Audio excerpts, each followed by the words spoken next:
Welcome to the dungeon peasants. This is Talking Ball with Drew and Ethan. This is Ethan. I'm just gonna let y'all know we are fine. We're okay. The editor just got busy, and I just couldn't find the time to edit it myself. But this time I edited the episodes myself because spring break gave me a little bit of extra time. So I edited these episodes for y'all.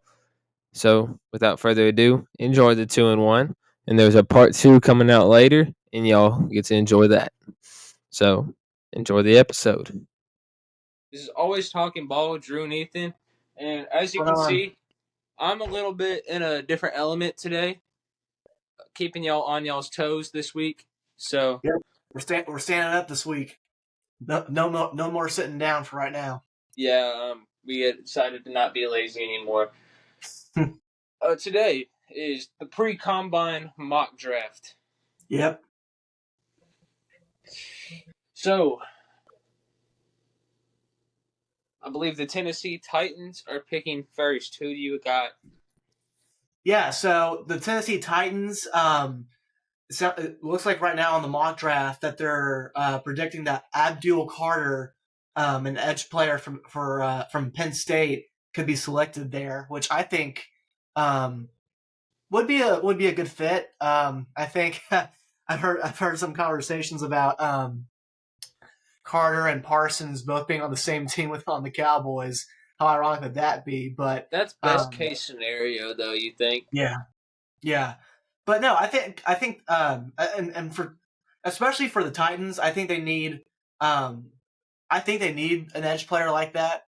And what really strikes to me about Carter is when you watch some of his highlights and a little bit of his tape, his first step getting off the ball is so powerful and so fast that that's easily going to translate to the next level. Because you think about guys like Parsons, you think about guys like Myles Garrett, the Von Millers, all those big time edge players. They've got a big first step, and they have a twitchy first step too. And I just feel like Carter has that mobility at end. And this was a guy who played inside linebacker, 2 years ago? Maybe about just a year ago? Yeah. His size is incredible. That's something Yeah. I'd like to compliment on him. He's around 6'5", 230. I think he's around that Myles Garrett hybrid Micah Parsons type of size. And I personally, but I don't think that I think the Titans have such a need for quarterback. Yeah. That they're going to take. I believe they're going to take Cam Ward at number 1. Yeah. So with my first choice in the mock draft, they're going to take Cam Ward. Cam Ward. Yeah. Well, I don't recall any big time defensive players for the Titans recently, and I think maybe Tennessee has been a franchise that they haven't won a Super Bowl. They were 1 yard short of a Super Bowl in the 1990s or 80s. Yeah. Defensive players, when come to mind, you think of defensive backs. You think of Kevin Byard. You think of others. Somebody who's recently been good for them is Jeffrey Simmons out of Mississippi State. Right. Yeah, but I like you said that Tennessee would probably go with Cam Ward. I mean, have you seen Will Levis play? Huh? Have you seen Will Levis play? Yeah. I mean, come on! You got him falling to his knees. Oh no! I made a bad throw, but he's trying to make this superhero throw, this superhero Madden throw, it's he's trying to be the hero every single time. So he was trying to pull off like a Russell Wilson show when he was at Denver. He's trying to make a video game play every time, and that's obviously hurting his team more than it's helping. Right. So that's why I got the silent killer Cam Ward going first overall. Nice. In the entire NFL draft? Yeah, he's going first overall. Oh wow, okay. He's going Wow. first overall with the Titans. All right. Next up, we've got the Cleveland Browns, and they're projecting Travis Hunter to land there. This is something, yeah, I see. I perfectly see Travis going here, just because I feel like the Browns can find a quarterback in the later rounds. Yeah. There are plenty of good, okay quarterbacks. There are plenty of high floor quarterbacks in this draft class. They may not have the highest ceiling, but they have a pretty high floor. They're the bottom of what they can be is good enough for the Browns to win games. And the Browns have always had a defensive type of identity, at least in these recent years. And who's to say the Browns aren't going to go out and get a quarterback in free agency? If you look at Sam Darnold, who had a really good year this past season, he's had a comeback season of his own. He's expected to make like $30 million per year. God. Even though choking in the last 2 games of his season. So, but I feel like Kevin Stefanski can do a lot of things with his quarterbacks, and he's really good at developing quarterbacks. Yeah, I liked how you said only $30 million. Only $30 million. Not... he could have got paid $40 million, but he played so bad against the Lions and the Rams. Yeah. He was an MVP candidate for the longest time this year. Well, and I think for Hunter too. I thought it was interesting that he decided to go as a cornerback in the combine. But there's for Cleveland, they really need to consider putting him at both positions. Now, I get we haven't seen many players play two-way positions in the NFL. College, rarely, right? I mean, we haven't seen that in I don't know how long, like a decade, past decade. Only a few players can do it. But I feel like just the way Hunter plays the game is so unique, just because not just his raw athleticism, but he's also super smart. Like you gotta have football instincts to be able to do what he does. His IQ on the side of the ball is phenomenal. Right. He has extensive knowledge on both sides of the ball. And that's why I think, he can succeed at the other next level. But it's going to be a real challenge because the NFL athletes are just that much better than all the college people he plays against. Right. Well, and that was the case like when he went from high school to college, right? Not a whole lot of people knew what he was going to be able to do if he chose to go both of those positions, and look what he did. Look what he accomplished. But just his football IQ, you can tell he studies film.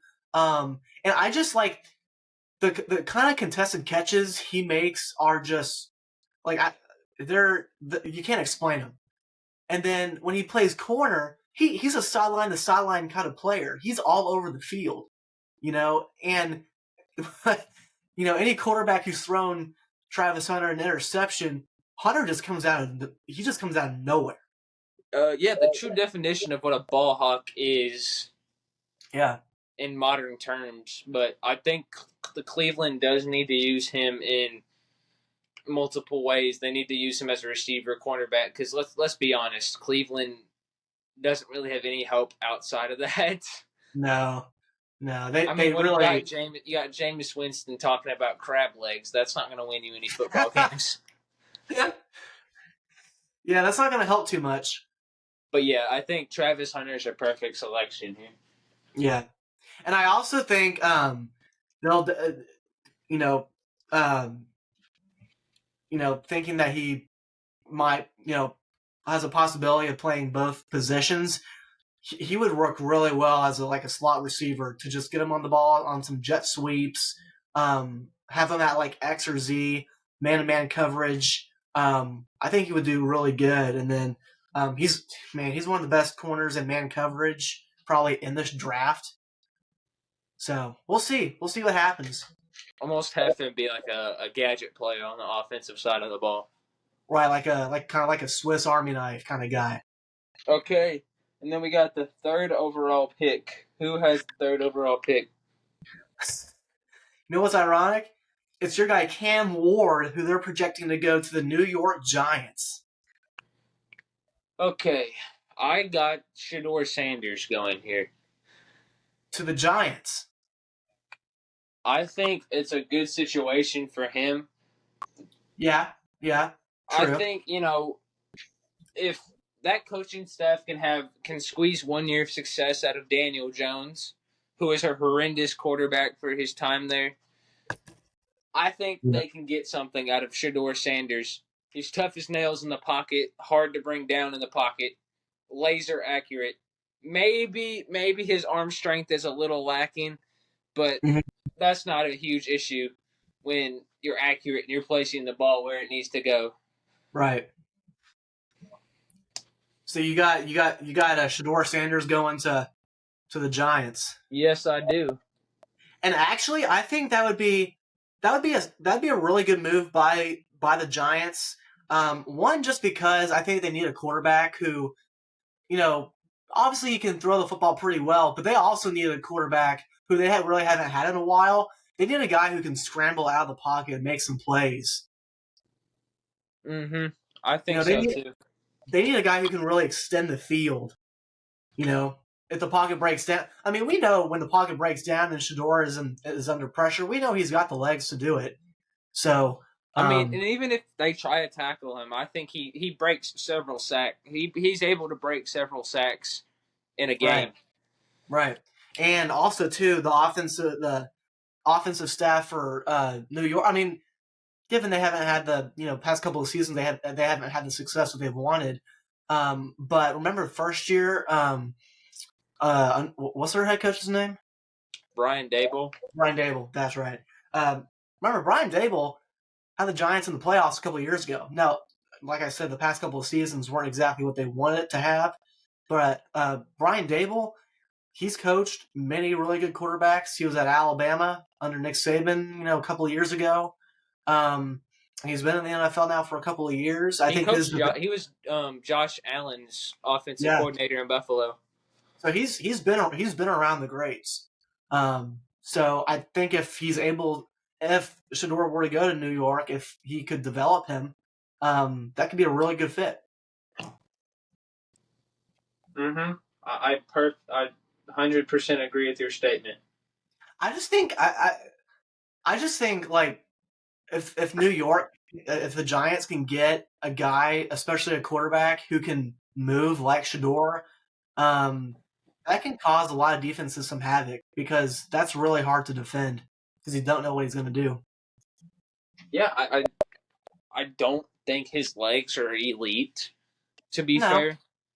He doesn't have a Jaden Daniels skill set. No. But he still has he can still run the ball. Someone he reminds me of a lot is probably a Drake May type of guy. Yeah. Maybe a little undersized. But, he's still a very solid and accurate quarterback. Drake may have had elite arm strength and whatever coming out of North Carolina, but,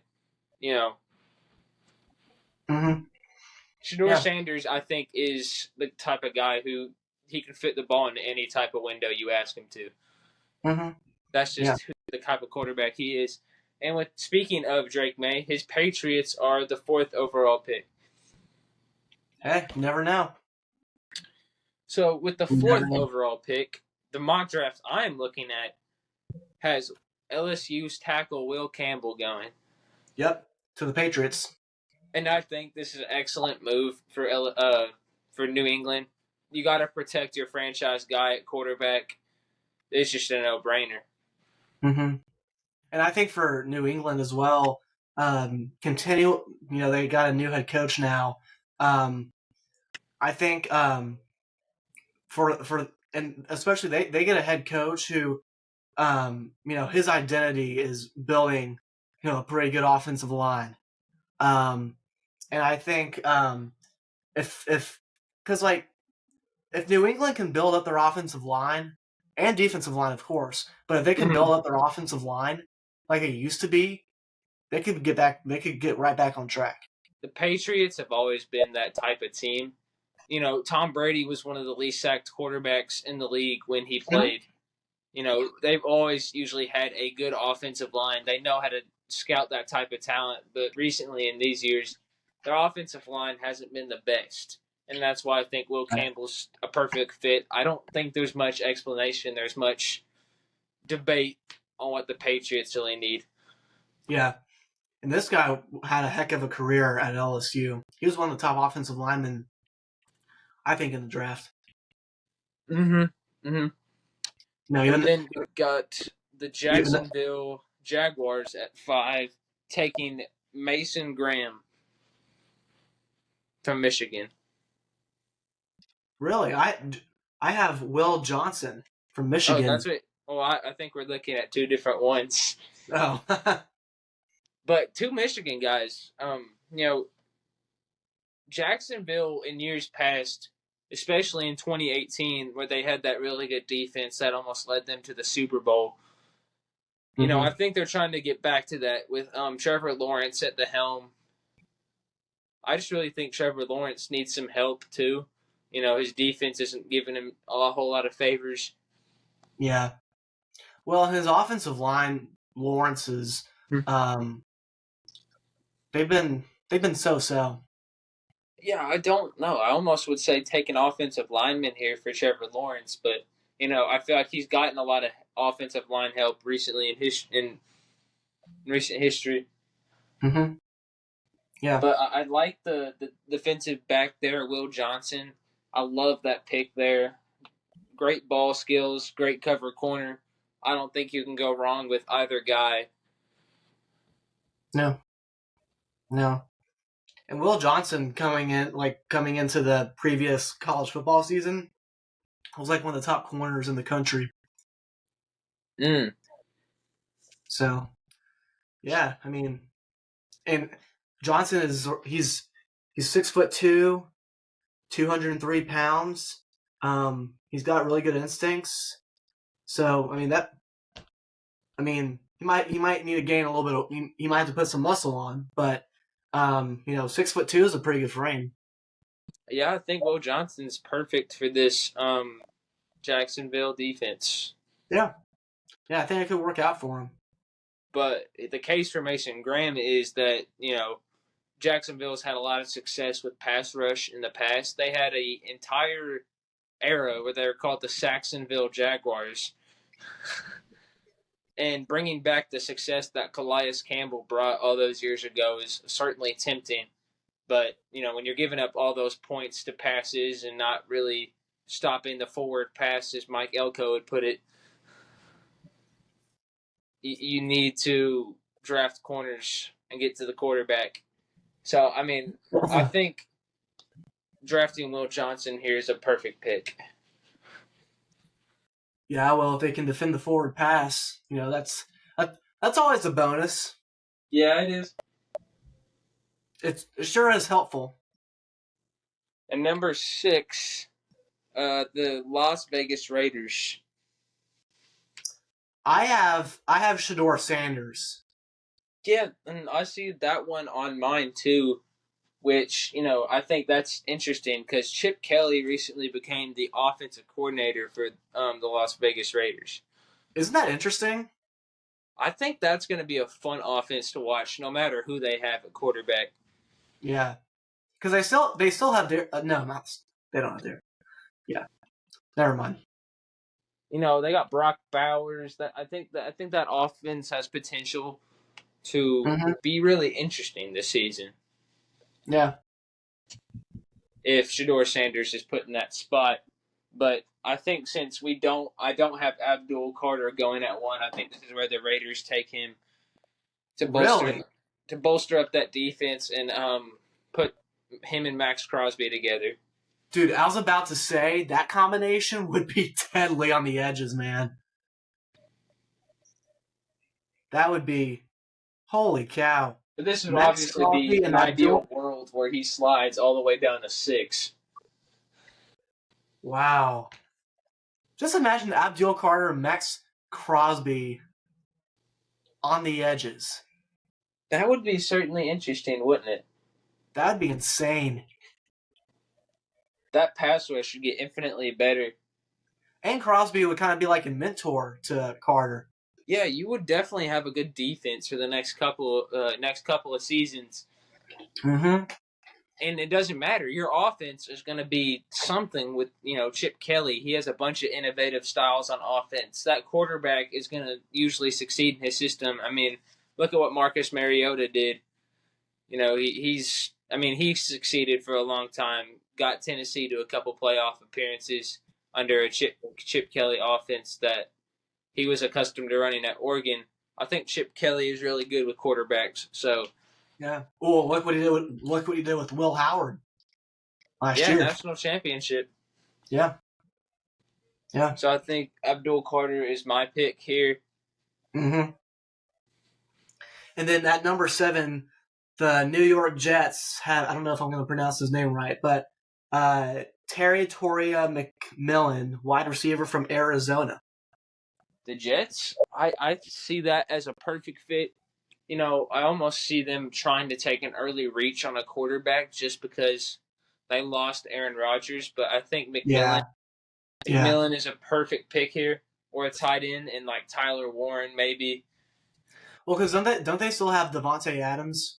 Yeah, they still got Davante Adams, but I don't think Davante Adams is quite matching the same production he did a couple years ago. Yeah, while he was in Green Bay and Las Vegas. Yeah. So I think McMillan is a perfect pick here. I think you got to get a free agent quarterback. You got to pair him up with somebody that can perform at a high level and get him the ball. Because when you have an elite receiver, no matter who the quarterback is, they're going to produce. That receiver is going to get open. Well, it also helps, too, that McMillan has a 6'5" frame, and he's around 212 pounds. I mean, it's like a hybrid receiver tight end out there. It's scary. Yeah. And we're seeing a lot of receivers like that nowadays with the 6'5" frame. Yeah. Hey, I mean, put a couple more pounds on him, make him 230 or 240. He's a big old tight end. But thankfully, he's receiver. He got robbed of the Biletnikoff this year. He was leading the NCAA in reception, I believe, yards and touchdowns, or around that. I think Nick Nash had the triple crown in receiving yards and receiving touchdowns this season. Wow. But McMillan was up there. I think he's insanely hard to stop. I remember when I dropped 70 points on you, that was the one guy you couldn't stop. That was the guy I couldn't stop. I think he's a cheat code no matter where he goes. So I think McMillan is the perfect pick here. Yeah. And I think it'd be good too if they can. Obviously, if they can keep Davante Adams. We don't know if he's going to have the same amount of production, but mentor type. That'd be an interesting. I think that'd be a pretty good pick for them. They just probably want to really lean in that quarterback because they got to find a guy. All right, so we got the Carolina Panthers at the next pick. Yeah, and my mock draft I'm looking at has it taking Jalen Walker. Jalen Walker, dude. I love this guy. He is a beast. Absolute menace. I remember watching the Texas game, and it was when they played in Austin.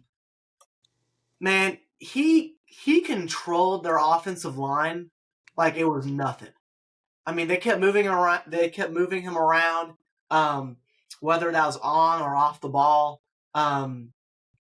He just couldn't. He couldn't be stopped. He had a couple of pressures. Certainly had a couple of sacks. Quinn Ewers couldn't escape the pocket when he came in. He really dominated that game and really most of the season. I really like this guy. And he's a linebacker, edge player. He's a big, strong guy. Man, he's up there with Abdul Carter for sure. Those Georgia guys are freaks. I mean, you think about a guy like Trayvon Walker, who went number 1 overall, despite not having an insane amount of production. These Georgia guys are athletic freaks. You know, they're the most athletic people on the entire planet. Well, I mean, you got guys like Nakobe Dean on the Eagles. I mean, you got half the national championship roster on that Eagles defense. You got Jalen Carter. You got Jordan Davis. You got Roquan Smith from, I believe, 2017. Well, no, he's not with the Eagles, but he's with the Ravens. Yeah. But Georgia knows how to put defenders in the league. I don't think you'll be disappointed with this guy, Carolina. I think Carolina's offensive line is going to develop enough to where they won't take an offensive lineman here at 8. Mm-hmm. So I think that's a beautiful selection there at number 8. Mm-hmm. And I'll also add his versatility is also really intriguing as well. He's very quick off the ball, and he just gets to the quarterback in a flash. Yeah, I gotcha. And then how about this? I don't know if you've got it on your mock draft, but the New Orleans Saints, and it shows Mikael Williams, another edge player from Georgia. You know, and I think this is interesting. I think the Saints, they bolster up that defensive line. This is where Mason Graham goes for me. Really? Because Mason Graham is too good of a talent not to have, at 9. That's a steal at 9. Yeah. I think Mason Graham is a perfect fit here. He can stop the run. He may not be the most excellent, amazing pass rusher, but he's going to stuff the run. He's going to make you get to third down. He's going to let those pass rushers get free and sack the quarterback. That's why I think Mason Graham at 9. Okay. Interesting. So I would say, on your board, I would, in my personal opinion, I think at 1, just because of, just because he's a two-way guy, and just because he's shown it on film as well. I think Travis Hunter is gonna be number 1 just because of really well, and here's the thing: not only just because he won the Heisman Trophy, but just because he plays both offense and defense, and just because he plays it at such a high level. Really, I think Cam Ward is a great selection. I just think he's obviously the fan favorite. And we don't really have too many guys playing a two-way go at it going into the NFL. And also too, we'll see what his 40-yard dash is and all those stats at the combine. But I feel like he's also gonna have pro day as well at Colorado. So I don't know. I feel like he's gonna go number 1. I just had that gut feeling. And then at number 2, I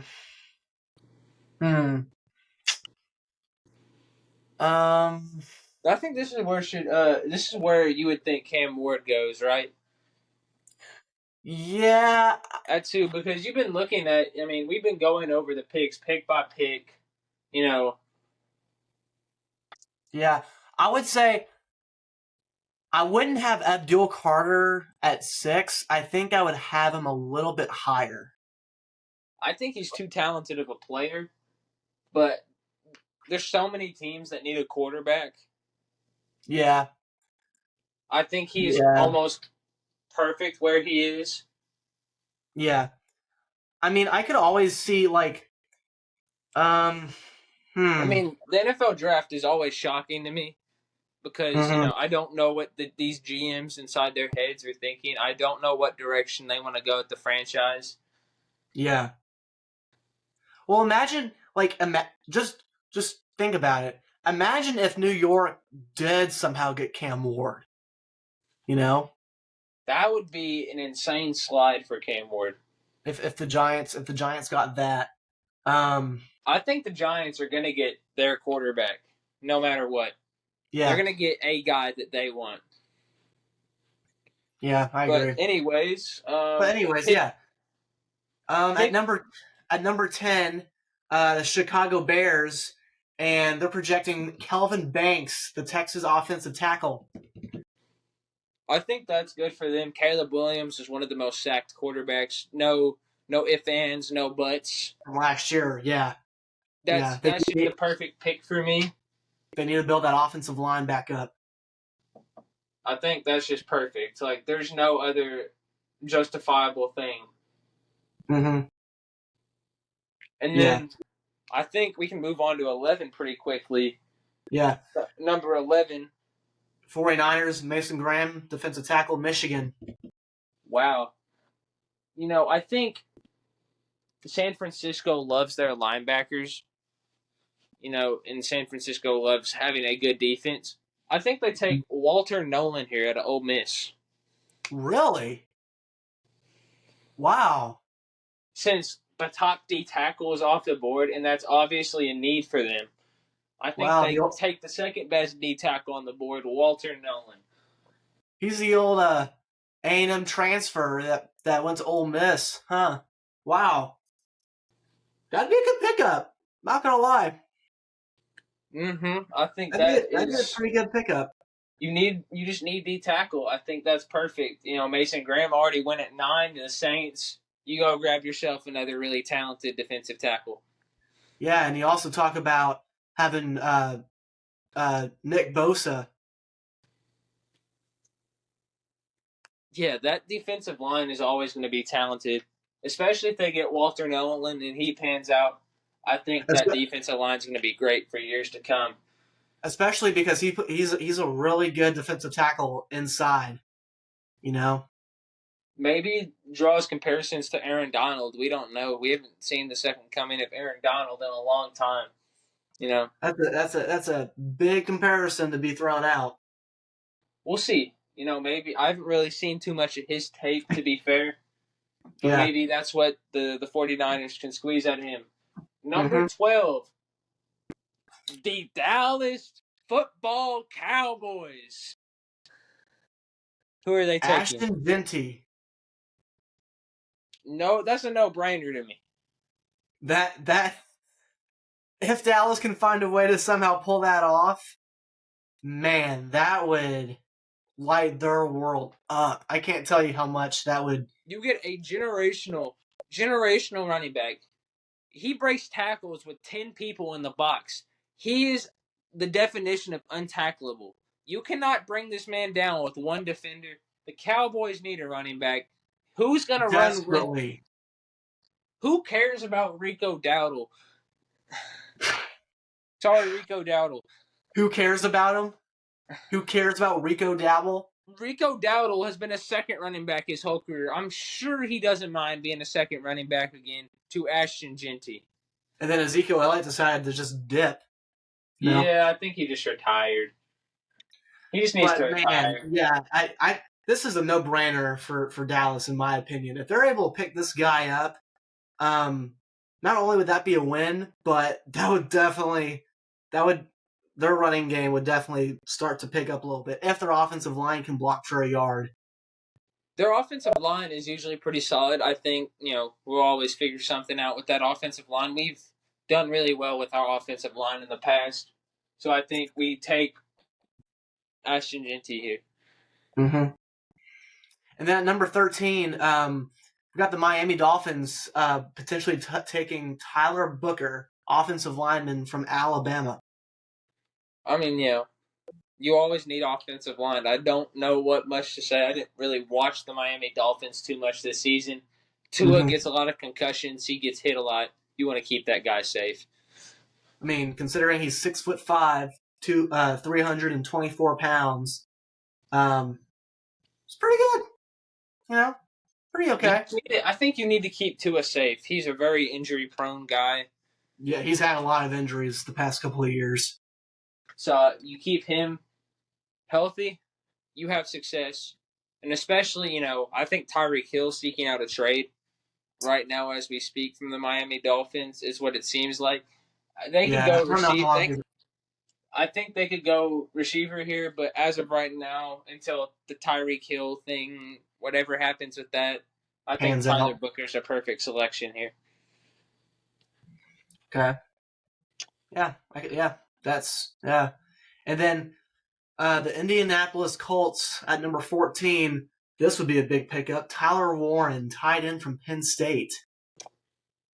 I don't really know Indy's quarterback situation, but I know they've had good tight ends, very solid tight ends in their franchise history. Eric Ebron, Dallas Clark, that possession tight end type of guy. I think Tyler Warren fits the mold perfectly. And whoever the quarterback is for Indy, whether it's Anthony Richardson, Joe Flacco, Tyler Warren's going to do a good job with whoever that quarterback is. He's a safety blanket. He's insanely athletic. Mm-hmm. He's perfect. He's really good at blocking too. But we usually don't see too many tight ends go in the first round. No. I mean, a couple of years ago we had Kyle Pitts. Remember that? I think you got to be a generational type of tight end or a close to generational type of tight end to go in the first round. That's why I got Tyler. That's why Tyler Warren there, I think, is a great selection. Yeah. No, he was really good at Penn State. Big body. He's athletic, as big as he is, And then at number 15, we've got the Atlanta Falcons, Mike Green, edge player from Marshall. That's a guard, right? Well, he's an edge player. He's an edge player from Marshall. Mm-hmm. Really? Yeah. I've not seen too much of Marshall this year. I don't know who this guy is. Let's be fair. Who has watched Marshall football this year? I mean, didn't Marshall beat Notre Dame like 2 years ago, or like a year and a half ago? Seems like they had a 10-2 record this season. Yeah. So obviously he was a huge part of their success. Let me look up his stats real quick. Mike Green, that's his name. Edge player from Marshall. I mean, if they're assuming he'll be the number 15 pick, he's pretty good. 17 sacks. In one season, 17 sacks? How many pressures? 17 sacks, 3 forced fumbles, and 38 solo tackles. Good night. Now I see why he's a top prospect. Wait, how many pressures did he have? Dude, I don't know. Dude, with those stats, he had to have 17 sacks is just eye-popping to me, especially at a lower level. That's incredible. I don't care what level you play at. 17 sacks in a dang season is amazing. That's almost like a sack and a half every game. Well, and it says that the Falcons had just 31 sacks during the 2024 NFL season. No, I think this is a great pick. That would be amazing. Holy cow. I think Mike Green is perfect here. I don't know much about you, Mike Green, but you seem to be a baller. I think you should go in the top 10 almost with 17 sacks in the season. And Mike Green, I'm going to be looking at you at the NFL Combine. I think you're the most sleeper prospect we have seen so far. Yeah, and we'll watch some highlights and tape to see some of these players and get an overview of them. But I mean, dadgum, 17 sacks, and he's how many solo tackles? You said 38. Yeah. Golly. And he is 6'4", 250. Edge player. Holy moly, I don't care what level you play at. If you had those kind of stats, I think that's a great physical frame, a great everything, Yeah, that'd be really good for Atlanta too. He's going to be a great edge rusher, but the one thing that concerns me is that he played at a smaller level. Maybe that's a little bit an issue for concern, but hey, we see it all. We see it all the time, and watch okay. what happens to those players. They become amazing menaces. 16 Arizona Cardinals. James Pierce, edge player from Tennessee. I think they take some type of defender here. I think that is a fair assessment. Mm-hmm. The Cardinals just missed out on the playoffs this year. Listen to this. Pierce had 19.5 sacks during his 3 seasons at Tennessee, including an SEC leading 10 during the 2023 football season. Wow. That's impressive. So he's impressive, and he still has a lot more potential. And I still have Mykel Williams on my board here. Mykel Williams? Yeah, I still have him on my board here. So I think this is where he goes.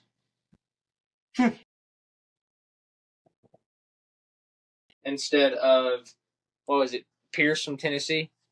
Yeah. Have you seen Pierce play? I've seen him play a little bit.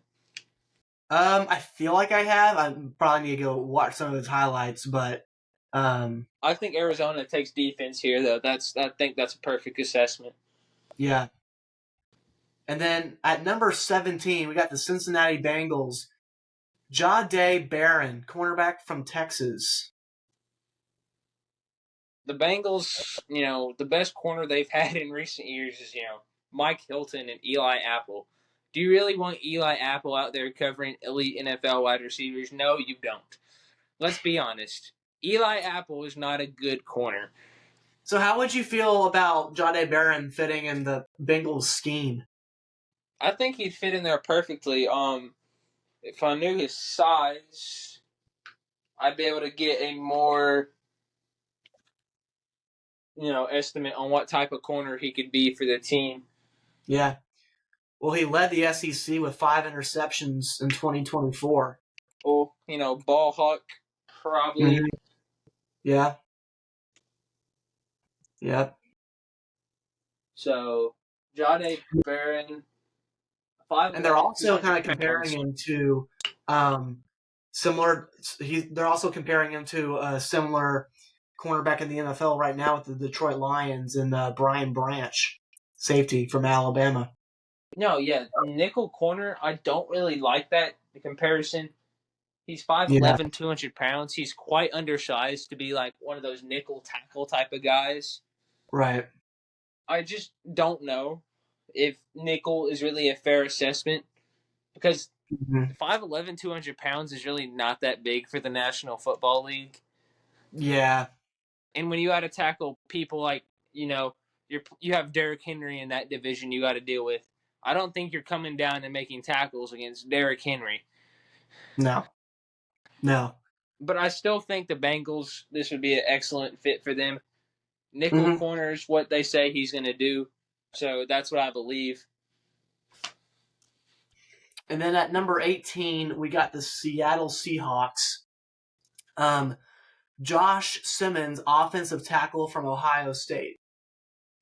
Again, I don't know a whole lot about offensive tackles. They're sort of hard for me to scout, even though I was a former offensive lineman myself. I don't really watch offensive line when I'm playing. Let's be honest. Does anybody just specifically watch the offensive line when they play? No. No one does that. Let's be honest. I kind of do. Nobody loves the big guys in the trenches. We eat thousands of calories for you to bulk up and get to upper 200, 300 pounds. We get fat for you, and then you don't care about us. We push fat people around for you. We become fat, and we push fat people around. We get no appreciation. I love all my offensive linemen out there. I wasn't really a true offensive lineman because I got skinny, but love y'all. Hey, free food, right? I was the type of guy in high school to get 2 meals for lunch. I'd get the school lunch, and then I'd get the lunch I brought from home. All right. Well, this might be one of my favorite ones, obviously. Number 19, and this could be interesting. Tampa Bay Buccaneers could select Shamar Stewart, edge player from Texas A&M. With Tampa Bay's edge rush getting older and their defense getting a lot older, I think that's an excellent pick for Tampa Bay. When you have linebackers like Levante David getting older, Shaq Barrett retired a year ago, he left. That Buccaneers defense was a glaring weakness in that playoff game versus Jaden Daniels. Oh, yeah. So I think that pick for them will be excellent. Mm-hmm. Yeah. And also, just from an A&M fan perspective, Shamar Stewart off the edge is really good. He has I feel like he's got a really elite pass rush. He's a big body out there. He posted 1.5 sacks in each of his 3 college seasons. He's got the length. He's a big dude. He's got raw athleticism that NFL teams are always going to be looking at. He was excellent in the Senior Bowl. He was one of the top guys in the Senior Bowl this year. So I don't know. I think he could go there. But also too, I also want to point out another one which I think should be in the top 25. Is Nick Scorton. Nick Scorton was a big. He actually led the Big Ten in sacks, I believe, in 2023 before he went and left for A&M. But he is a big dude. He can, for his size, he can move. He can get people out of the way. So I would also put Nick Scorton at number 20, not just because I'm an A&M fan, but he's got a lot of potential. Yeah, number 19 is that Tampa Bay pick. And then I believe the Denver Broncos get the next selection. And that is Malachi Starks, safety from Georgia. I don't know. This is a certainly interesting spot for the Broncos to be picking in. You'd imagine they'd still be rebuilding, with their quarterback and Bo Nix, but they made the playoffs. I feel like they need to push as hard as they can. Yeah, they need to try and elevate their game to the next level. You got to compete with the Buffaloes, the Bengals, the Chiefs of the league. Yeah. How are you going to do that? You get what you say, Malachi Starks. I think you go and get Colson Loveland. You go and get Bo Nix, a reliable tight end to throw to. You go help him elevate his play even more. You go get him another weapon. You go get him the equivalent of Jimmy Graham. You go get him another weapon to throw to.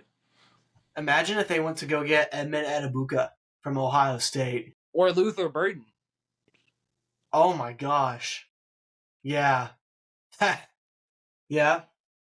That they should for sure consider that.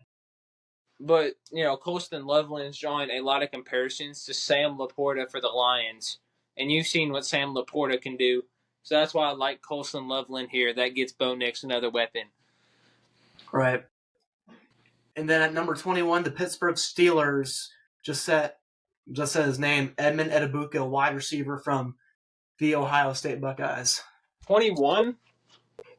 Yeah. The Steelers. Oh, yeah. They definitely need some type of receiving talent. I think, instead of Ibuka, they go Luther Burden here at 21. Really? Huh.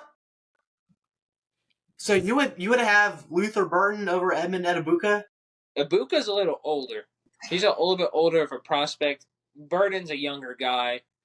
Higher ceiling, more potential, more time to grow. I think Ibuka is going to hit his ceiling a little bit quicker, and I think Luther Burden has more potential. Great route runner, insane speed, insane burst. I think Luther Burden's a perfect deep threat that Pittsburgh's been looking for. Interesting. Okay. Oh, well, y'all need to see over here then. So yeah. Interesting. And then the Chargers. Yeah, they're going. Shows that they could be going for Kenneth Grant, defensive tackle from Michigan. And mine says Omarion Hampton from North Carolina. I could disagree. I disagree with that a lot because J.K. Dobbins had great production this year for the Chargers. So I think they take a defensive tackle here, like you said. Justin Herbert could not be more horrendous in that one playoff game versus the Texans. But I don't know. You cannot fix playoff choking.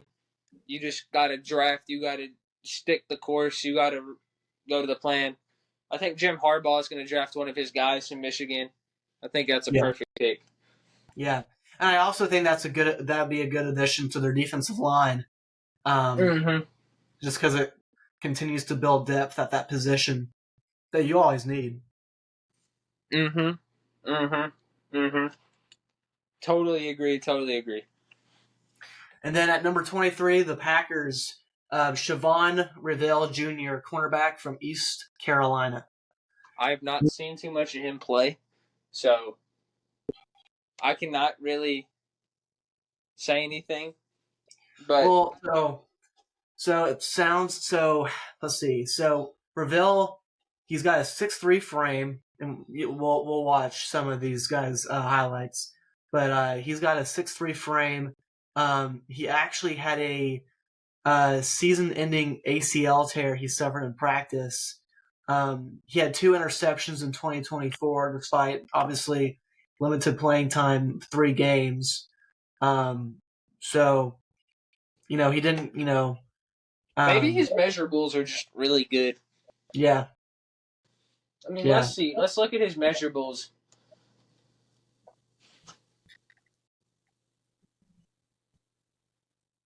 Siobhan Rivell Jr. Yeah, I mean, I think this could be a great pick here, just because I mean he has a 6'3" frame, 193, long, lengthy corner, probably has great physical tools.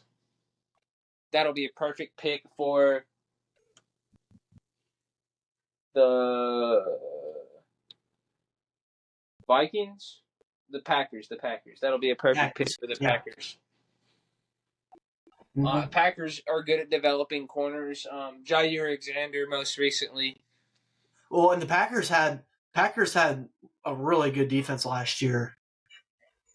With Rashawn Gary, and others. Didn't one of your A&M guys do really well?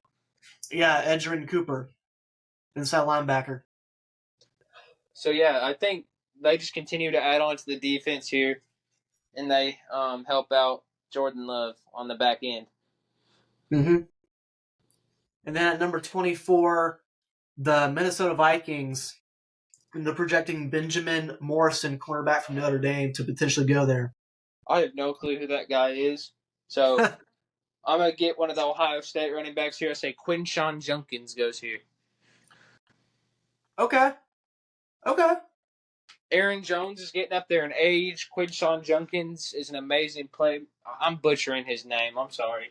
Quinshon Judkins goes here above Travion Henderson because Judkins is younger. You're obviously drafting for potential, not immediate impact when you're looking at a running back because a running back shelf life isn't very long, so you want a guy who's younger who can last longer. Yeah. But also, too, you want older veteran guys, too, because, But when you're looking at a running back, you don't want veteran guys. Running backs don't have I see your point. Yeah. Because, usually in the NFL, running backs usually last maybe 3 years, maybe 5. And then I got the Houston Texans taking Donovan Jackson, offensive line from Ohio State. I don't Um, know. I think this is a perfect opportunity for the Texans to go with the wide receiver. Stephon Diggs isn't insanely healthy all the time. Tank Dell is coming back from an injury. I think this is where you take Ibuka. really, Houston Texans? Actually, Yes, that'd be really smart. That'd be really smart. I think you got to look out for what can possibly happen because injuries do happen. And that'd be really smart on that end because CJ Stroud, Played with him, yeah, that'd pairing be him up with a college teammate. yeah, it'd be kind of like the Joe Burrow and Jamar Chase kind of. Yeah, I perfectly agree with that. So 25 is almost excellent. And then at number 26, we got the Los Angeles Rams, Luther Burton, wide Ooh, receiver, Missouri. We just mentioned that would that would be that'd be interesting because the Rams have informed Cooper Kupp that he'll be traded during the 2025 offseason. So they're going to definitely need a receiver to, yeah, they don't really have too many reliable options. no. I think Matthew Golden goes off the board here because I already have Luther Burden going 5 spots earlier. Matthew Golden. See, you would have the Rams taking Matthew Golden. I would also have a sleeper type of a guy that could surprise a lot of people. Who's that? You need to look out for the guy Jack Besh from TCU. If you've seen his frame, his athleticism, I think he would fit perfectly in that West Coast type of offense that Sean McVay runs. Okay. So,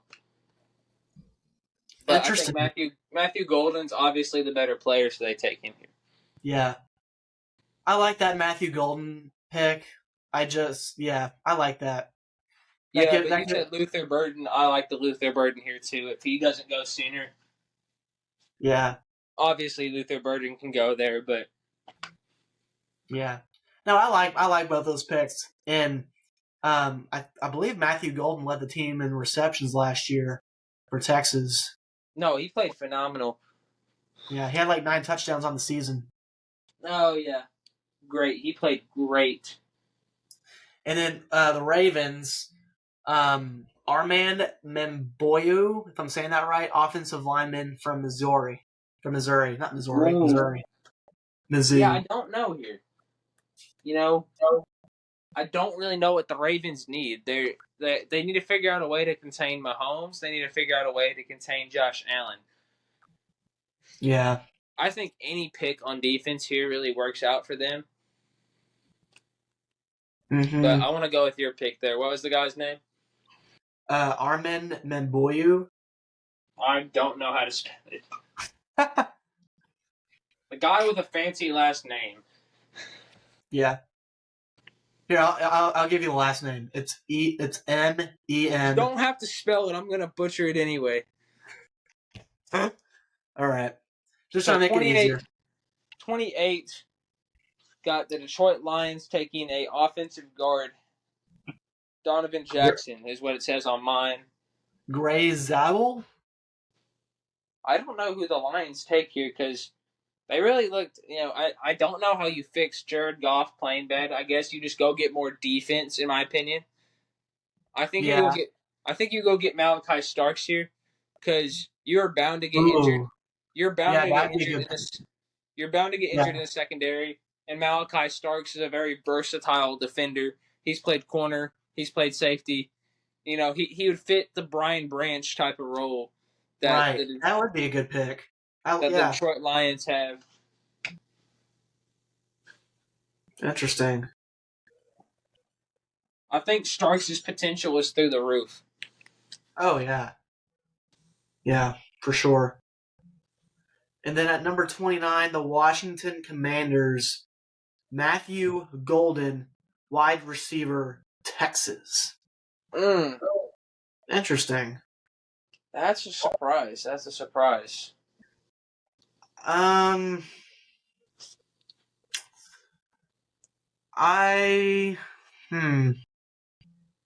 Well, it says that the Commanders have just have two receivers under contract in 2025, Terry McLaurin and Luke McCaffrey.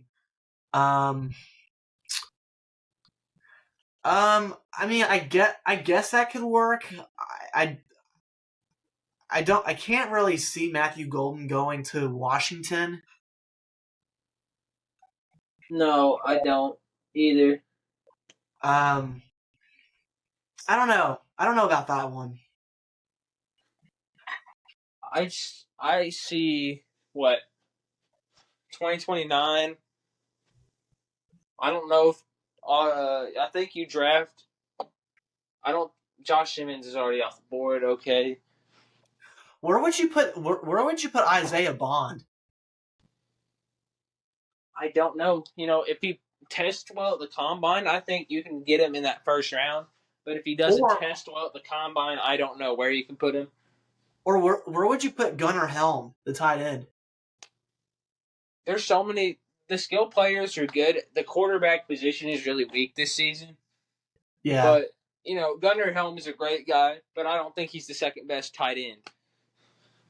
So do you think yours is probably going to go outside the top 32? I believe so. Really? I believe Jackson Dart has a higher ceiling than he does. Really? Than yours? Yes. In the NFL? Huh. Ewers is a system quarterback. He has shown that time and time again that he cannot play outside of the structure of the offense. Yeah, I agree with that. He is not an improviser. He cannot do extra things with his legs like Jackson Dart can.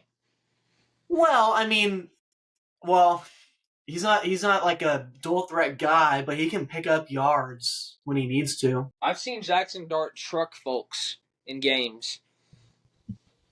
Yeah. So I'm gonna leave that 29 one blank because I'm not sure who I'd put there. Interesting. Well, at the Buffalo Bills, Nick and then Worry, safety from South Carolina. Yep, I'm gonna agree with you there. Because at this point, I don't know many of the prospects. Well, Kansas City Chiefs, Walter Nolan, defensive tackle from Ole Miss. That would be kind of. Yeah, that would be interesting. They either take Walter Nolan or James Pierce, I think, because all these defensive tackles are getting taken off the board pretty early. Yeah. I think, James Pierce is perfect here. You said 31? Yes. Yeah. So, I don't know. But at 32, the Eagles are selecting. Gosh dang, why do they have such hard last names? Donovan Ezra-Akweyu. I think they just take another corner. They find some depth here. Yeah. And I think they take Maxwell Harrison from Kentucky. Really? Because they just need DB depth. Right. When you win the Super Bowl, there's not much to nitpick. You know, obviously you have some holes, but, it's not good enough to be noticed because you won a Super Bowl. Mm-hmm. And that was our full 32 picks. Wow. That was a lot of talking for me. I am insanely thirsty. I don't think I've ever, become a mock draft person, but. Well, and we'll watch some of these players, highlights and see what they did. But yeah, I mean, a lot of these guys from what we know, seem really talented. All have raw athleticism, are big or strong, and have the build. That's obviously why they're going in the first round. They're elite at something. Right. They're elite at multiple things. Yep. They're not bad. They're not projects. They're more complete players than most of the people going in the later rounds. Well, is that it for this video? I believe that is it. That was a lot. And I am low-key kind of tired from, just explaining all that. I think I did a good job justifying picks. I think I'm coming for your job, Mel Kiper, but Mel Kiper Jr. 2.0. I'm the Walmart version of Mel Kiper, so. All right. I believe that is it. If you would like to be a guest, please, reach out. Feel free. But without further ado, that is the episode. I'm Ethan Mailer, and I'm signing off. Welcome to this week's installment of Always Talking Ball with Drew and Ethan. What's up? Whenever you see this, because our editor is currently busy doing other important things, whatever those may be. You have not seen the past 2 episodes. Ooh, are you calling our editor out right now? No, if the editor's busy, the editor's busy. I can't do anything about the editor being busy. I was about to say, I don't know if you want to be doing that, because you could be punished. I might get some nasty words over the phone, and then it might last like an hour conversation. But no, not an hour conversation. It'd probably be 2 hours or more. And I'll just have to sit there. Yeah. Hey, you like my Superman shirt today? Yeah. Looks like you just worked out or got a pump or something in it. Like 4 hours ago. 4 hours ago. Yeah. I worked out probably probably 6, 7 hours, probably 8 hours ago at this point. I worked out at 1 o'clock, Getting them gains. Class. Getting the pump. Oh yeah. Shoulder and back day, but Oh yeah. But anyway, back to business. Obviously, there's some NFL Combine results today. One of the biggest groups went today. The D lineman and the edge went today. And obviously, there's a couple people that's really stuck out to us. What do you guys say? Yeah. Well, one guy I want to point out, James Pierce from Tennessee. He's an edge rusher. He ran a 4.47, and he did really good at the combine workouts. He watching his tape. He's very explosive off the ball. He seems like an all around player too. And I would also say because listen to this, the guy is 6'5", 245 pounds. So even let's say if he didn't work out as an edge rusher, he'd still be a linebacker. Oh yeah, like an inside or outside linebacker. Probably because he's a pass rusher. If they decide to switch him to like an outside linebacker or some kind of spy, he'd be really good at that. Yeah, that's something I've seen from watching Abdul Carter's tape. Is that they'll have him out like almost playing the zone flat. They'll have him playing the flat, and he's almost gotten a couple interceptions this season, which I feel like these guys are just getting more and more athletic. Right. You can put them in coverage. I think everybody is now going to fit the mold that Micah Parsons fit all those years ago. Right. And also too, kind of a similar guy, and we'll get back to James Pierce, but Fidel Diggs from Syracuse. Watching his film too, he was a edge player, and then they also sometimes put him in like not into deep coverage or anything, but just like into some little zone coverages or maybe as a spy guy to get to the quarterback. And he's really good too. He ran a 4.57. He's 6'4". He's around 257 pounds, and he can run too. Yeah, 4.57, 30-yard vertical. Yeah. I mean, not 30 yards, 30 feet. Excuse me. 30 yards. 10 foot, 1 inch broad jump, and it doesn't look like he participated in the 3-cone, the 20 shuttle, or the bench press. Yeah. And looking at him as a prospect, in terms of combine stuff, we're looking at athleticism. He has a 76 athleticism score, which is ninth among his position group. Mm-hmm. Yeah, he had a 30 and a half vertical jump, and he had a 10-1 broad jump, which isn't bad. It's probably about average Yeah. for these guys. You know, I've seen Yeah. some quarterbacks jump that far, which is absurd.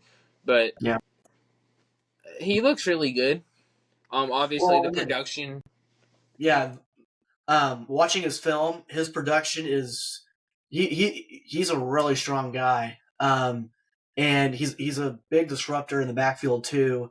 I remember watching his film also. Like they kept on trying to double team him, and he would just throw him off. I mean, if an offensive lineman was trying to get out of his 3-point stance, he'd blow him off the ball immediately. And so, Yeah, and this is another guy. This is another guy too. I don't know if they would necessarily put him in as like maybe a linebacker, maybe an edge, or maybe a linebacker, but definitely an edge player. And interesting story about Diggs is that he actually played for A&M for about 2 years, and then after Fisher got fired, Elko came in. The defensive line coach for A&M was supposed to be retained under Elko, but he actually got an offer to be the defensive coordinator at Syracuse because they got a new head coach, and so he went to Syracuse, and Diggs decided to move with his position coach. So from the scouting websites, here's what some of his strengths are. Possesses NFL size and length, versatility to play edge or on even fronts, strikes at leverage and lift as a down lineman, adequate hand quickness to dismiss blockers' punch, uncorks a quality arm over inside rush move.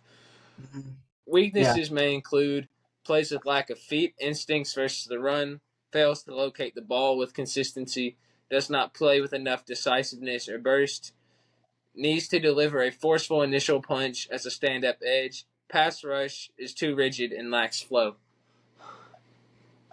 Interesting. Well, and here's like his timeline in college. So he redshirted his freshman year in 2020.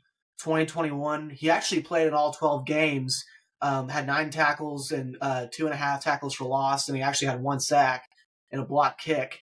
2022, he led the team with 3 false is FFS It's forced fumbles. Forced fumbles, yeah, which is really good.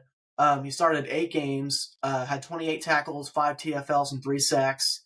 Team captain. He actually missed the regular season that year with a lower body injury. And then 2023, he started all 12 games, and then he entered the portal with having 36 sacks, 11 tackles for loss, with 4 sacks and 2 PBUs.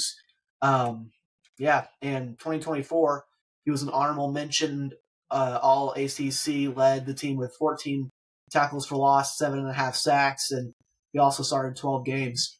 So, yeah. I think this guy can be a real under-the-radar type of guy. He's got size. Yeah. Maybe it's what it sounds like his technique needs some work. Yeah, which is fixable. You know, if you don't have elite technique, you know, in the NFL, you got to be elite at something. You got to bring something to the table as a player. And they're thinking he doesn't bring enough on the power rush end or the size, the finesse end for the speed rush, for the rushing. That he does, they're thinking he'll be a bottom of the roster practice squad player is what they're projecting him to be right now. Well, yeah, because technique is, I mean, that's really the foundation of what you build off of. You know, it's like powerlifting or just lifting weights in the gym, right? If you don't have the right technique and you're doing heavy weight, well, you're not going to get stronger, and you're probably going to injure yourself, and you know, it just won't be good. And if you have good technique, then, you know, you're limiting yourself to having those injuries. So it's kind of, you know, the same And it's like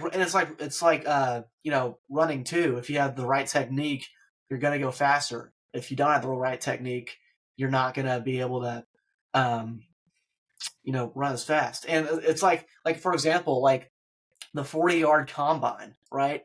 Just imagine how much time those players have to train to get ready for that. They can't just walk into the combine and without any training or anything and expect to They have run like specific specialists for it right.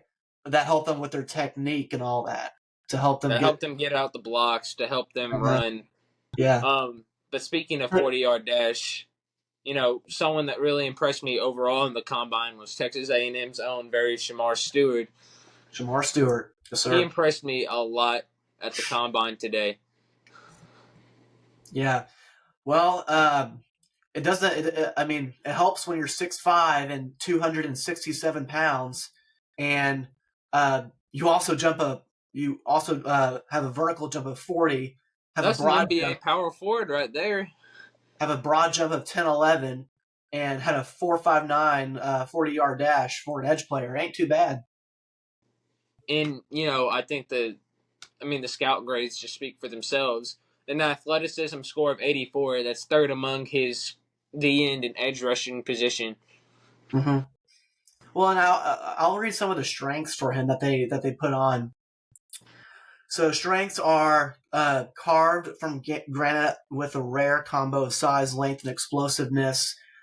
First step burst and good bend to create danger in the gaps. Strength to drive lateral blocks into the backfield, which he was really good at A&M doing that. Exceptional chase speed to close hard off the backside, very noticeable as well. Speed to power rush knocks pass setting tackles off their mark. Has been to turn and flatten the edge with hunt the passer. That's really big in the NFL. That's really big. Bending the edge is such a huge thing. If you can bend the edge, you can get sacks. You're going to be able to get to that quarterback. Because now, especially in today's modern RPO offense, that quarterback could even be moving towards you. Mm-hmm. Yeah. And if you can bend that edge and just get enough leverage to even get an arm on the quarterback, more often times, you're the bigger guy. You're going to get him.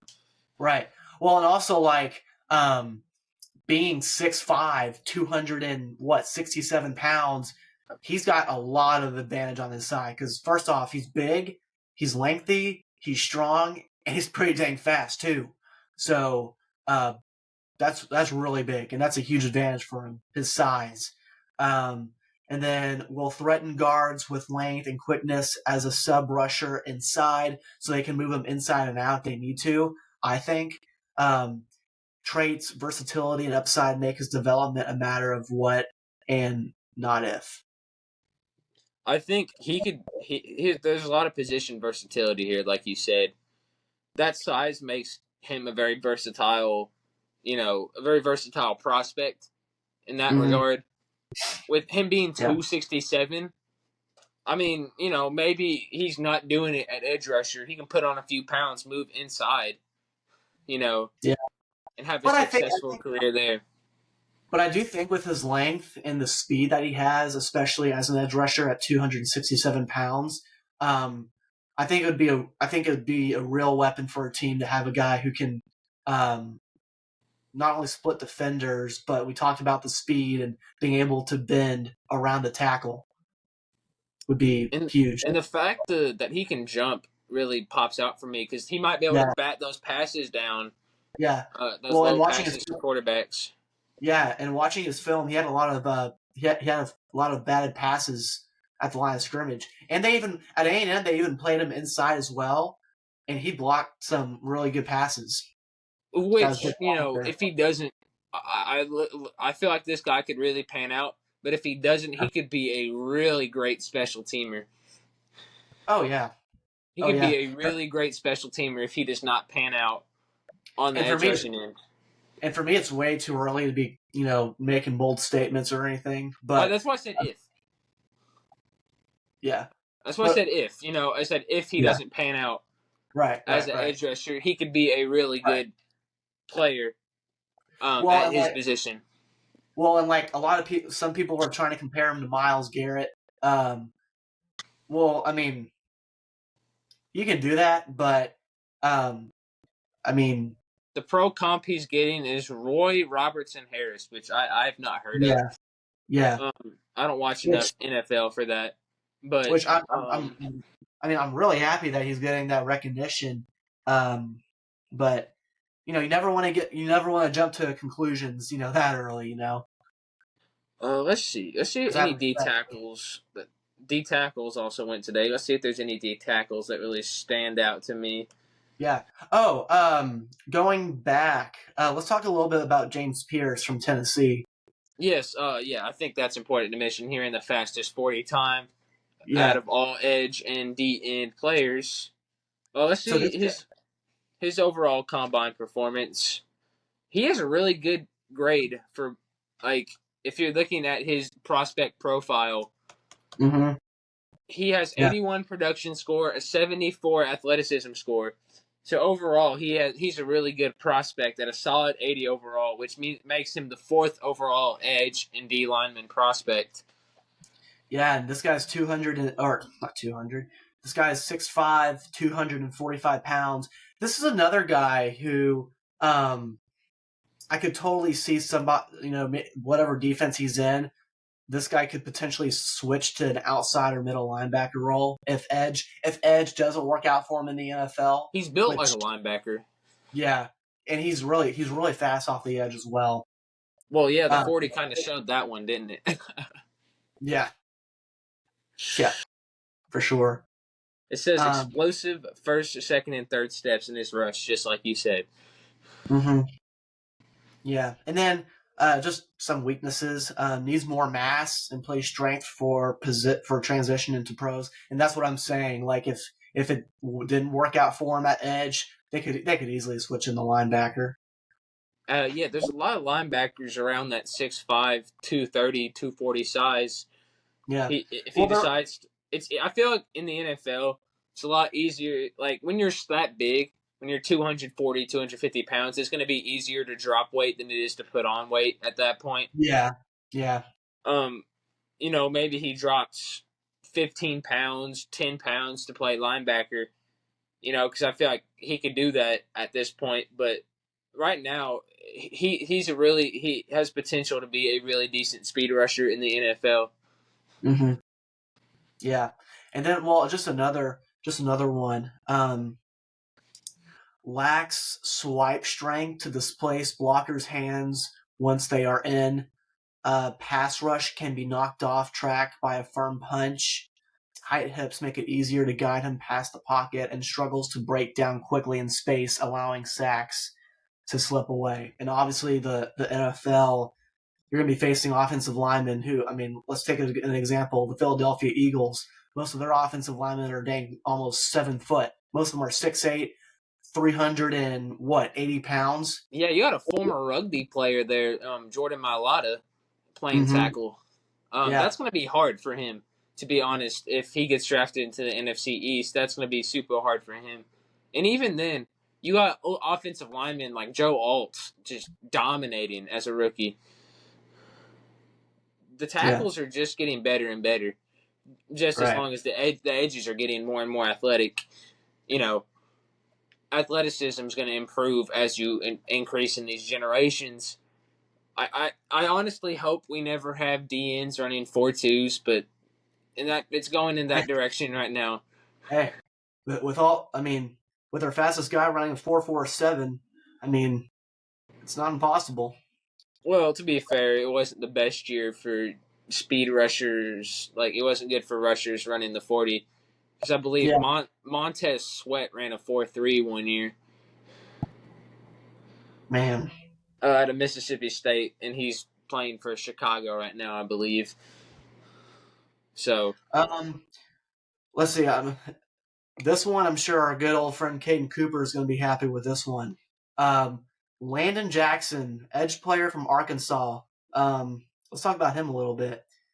This guy, watching the combine, he was one of the more intriguing guys I kind of kept an eye on. At Arkansas, he was I mean, the guy's 6'6", 264 pounds, so he's definitely an edge player, and they could probably, if he were to put more weight on, he could definitely be an inside guy as well. Let's see, the guy ran a 4.6. Okay, this guy ran a 4.68 in the 40-yard dash. For a guy 6'6", 264 pounds, so almost 270 pounds, this guy's running a 4.68. That's insane. You can't make it up, can you? The guy is 6'6", 264 pounds, 4.68. He's jumping 40 inches in the air, bro. Dude, and this guy, and obviously his broad jump was a little more or less than Shamar Stewart, but the guy jumped to 10.9. And the 10-yard split, he made it in 1.65 seconds. Phenomenal. Very athletic guy. Rated as the most athletic defensive end edge player in this class. And the guy played at both LSU and then transferred over to Arkansas. Man. And he has a high ceiling with that athleticism. And hear this. Strengths. He added more than 40 pounds to his frame at Arkansas. He added How 40 long did he play pounds. at Arkansas? Huh? How long did he play at Arkansas? Let's see.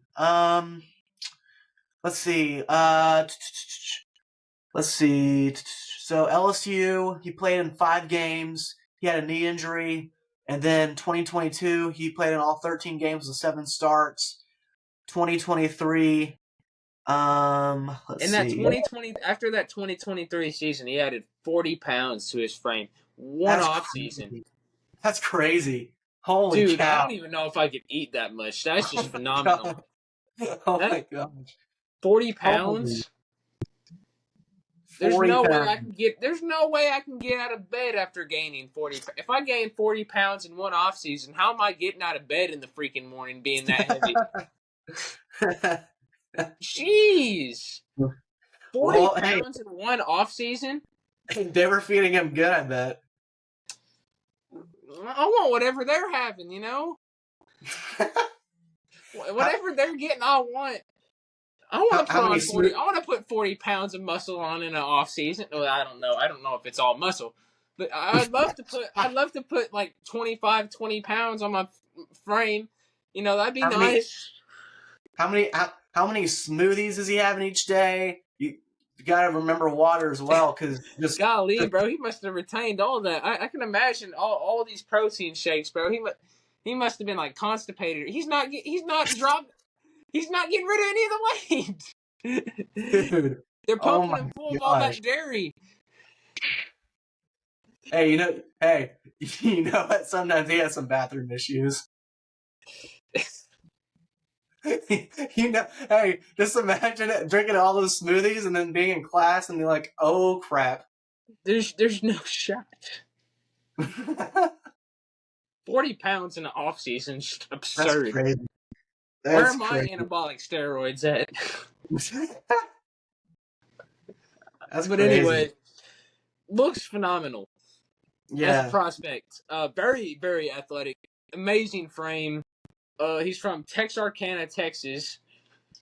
He's definitely a one-man wrecking crew, for sure. He could I think he could do pretty much anything in the NFL. Well, and I remember watching when Arkansas played A&M this year. He made some plays. He got off a lot of blockers, and he just used his strength to his advantage. Yeah, guys, the guy's 6'6", 264 pounds, and he can run as well. He's got a pretty good chance to make it pretty far in the NFL, if I should say so. Yeah, the only thing holding him back, is probably the lack of hair. Shut up. If he had hair, he'd be the perfect prospect. Bruh. Nah, bruh. Hey, we don't judge on this podcast, Ethan.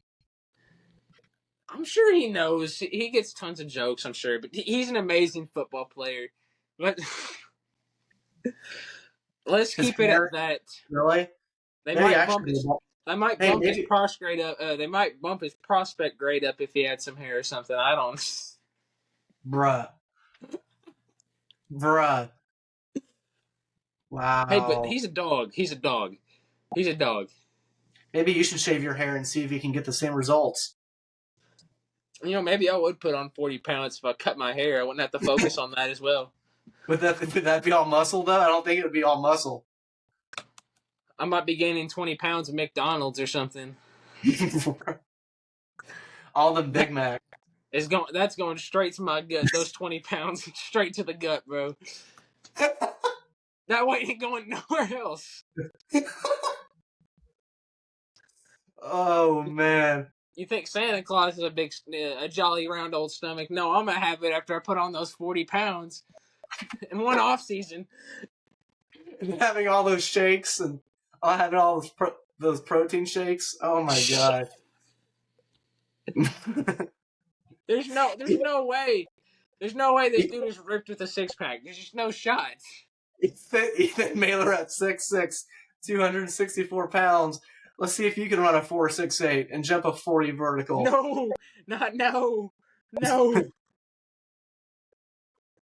Yeah. No, he's definitely very well rounded. He's special. He has potential. He has the athletic potential of. You remember Trayvon Walker a few years ago? Trayvon Walker, yeah, out of Georgia, who got picked first overall, just purely out of his athletic potential. He's he's that type of guy. I don't think he'll get selected in the first round, but he definitely has a high ceiling because of his athleticism. For sure. Yeah. He has potential to be a really good player in the NFL. Mm-hmm. I agree. Let's see. So we've gone over some edge rushers. Do we want to talk about some defensive tackle spots or linebacker spots? Something I would like to mention, and I don't know if this is a huge injury storyline going forward, but Abdul Carter did not participate in the combine due to some stress, injury.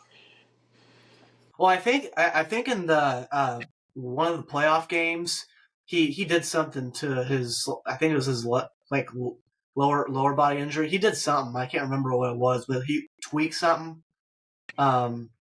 So yeah.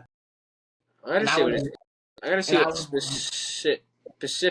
specific injury is, just to see how that would affect him. There's a foot injury. Oh, it's a foot injury. Okay. And doctors have advised against him having foot surgery. If he has foot surgery, that draft stock goes down a lot. Yeah. He drops from potentially number 1 overall pick down to out of the first round. Yeah, which is kind of sad. Which would be sad. No. And his production's off the charts. He's very athletic, like we said. Do you think he could succeed at being an edge rusher in the NFL? I think very well he could. He's projected as a Pro Bowl talent straight out of college. Wow. Or potential to hit a Pro Bowl talent almost immediately. Yeah. It's just sad to see players get injured. That's obviously part of the sport, with as physical as a game as you're playing. But well, I mean, if I was a player and I had an injury like that, and if I knew that I could play while still having it, I mean, it was in the playoffs, and it was either do or die at that point. So I think you should get more. I think you should raise your draft stock from playing through an injury and still playing at an elite level. Especially that shows something that a lot of players don't have nowadays. Right. A lot of this guy has grit. Like he can have a broken. There's an NFL player that had a broken leg in a Super Bowl and got a sack. Got a couple sacks. Jack Youngblood for the Rams in the 70s. like we don't have that old school grit in football anymore, and that's what I think we're missing from football today. It's Yeah. football has really softened up, and I think you've seen that too. Well, and so much has changed just from like the medical side of things, and what the risks are, and how like what an injury could cost you, that could cost you your career, and I mean you've seen it happen all There's the a lot time. more analytical stuff. Yeah, I could agree on possibility of injury. Concussions have ticked up a lot since. Concussions are a huge deal.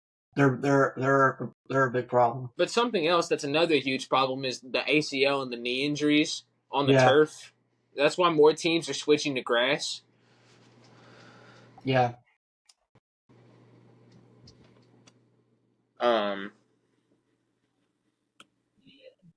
But like you said, injury. There's not a lot of grit out there in football today, as you probably agree with. Well, and the game just changed. I mean, if you look back, I don't know, 20, 30 years ago, what the heck, Ethan? Did you see a thumbs up? What? I did There, not see. there's a thumbs up on your screen. Really? Yeah. Bro, I got a ghost in my room or something. I looked away for 1 second. Bro, I was like, what are you doing, Ethan? I must have given the thumbs up or something. Like, Oh. I was looking at a scouting report over here. Oh.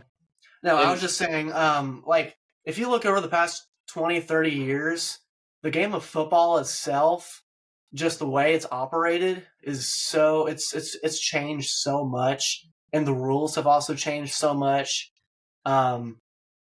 It's just, people being more.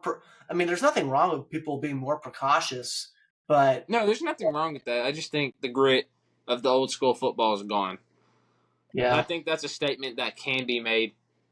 And yeah, playing through an injury, it has its risks, of course, but I don't think that should lower someone's draft stock.